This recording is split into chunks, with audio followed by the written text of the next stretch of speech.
Middle east में चल रही जंग के बीच डोनाल्ड ट्रंप अमेरिका के 47वें राष्ट्रपति चुने गए।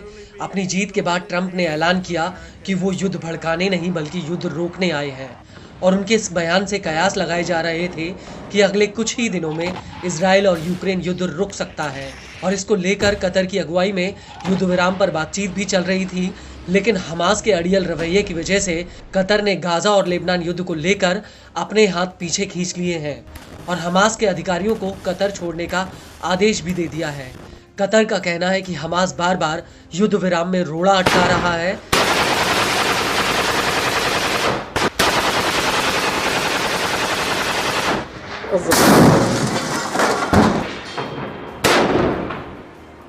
लेकिन इस सब के बीच हिजबुल्लाह के साथ इजराइल की जंग अभी इतनी जल्दी रुकने वाली नहीं है, क्योंकि कुर्सी संभालते ही इजराइल के नए रक्षा मंत्री इजराइल काट्स ने दो टूक कह दिया कि जब तक युद्ध के लक्ष्य हासिल नहीं कर लिए जाते तब तक लेबनान में सीजफायर नहीं होगा।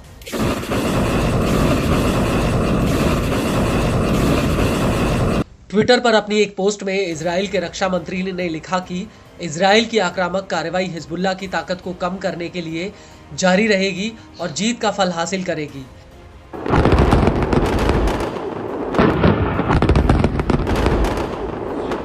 कार्ड्स ने अपने इसी बयान में आगे कहा कि जब तक हमारे लक्ष्य हासिल नहीं हो जाते तब तक हम पूरी ताकत से हिजबुल्लाह पर हमले जारी रखेंगे। इजराइल ऐसे किसी भी समझौते पर राजी नहीं होगा जो स्वतंत्र रूप से उसे आतंकवाद को रोकने का अधिकार नहीं देता, जिसमें लेबनान में लक्ष्य को हासिल करना, हिजबुल्लाह का निशस्त्रीकरण और उसे लितानी नदी के पीछे धकेलना और उत्तर के लोगों को वापस उनके घरों में सुरक्षित लौटाना शामिल है।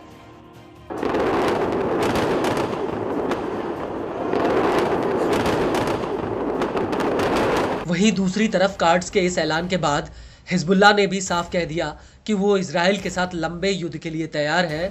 इसको लेकर हिजबुल्लाह के मीडिया अधिकारी मोहम्मद अफीफ ने ऐलान किया कि उन्हें इजराइल या किसी अन्य पक्ष से रचनात्मक युद्ध विराम का कोई प्रस्ताव नहीं मिला है।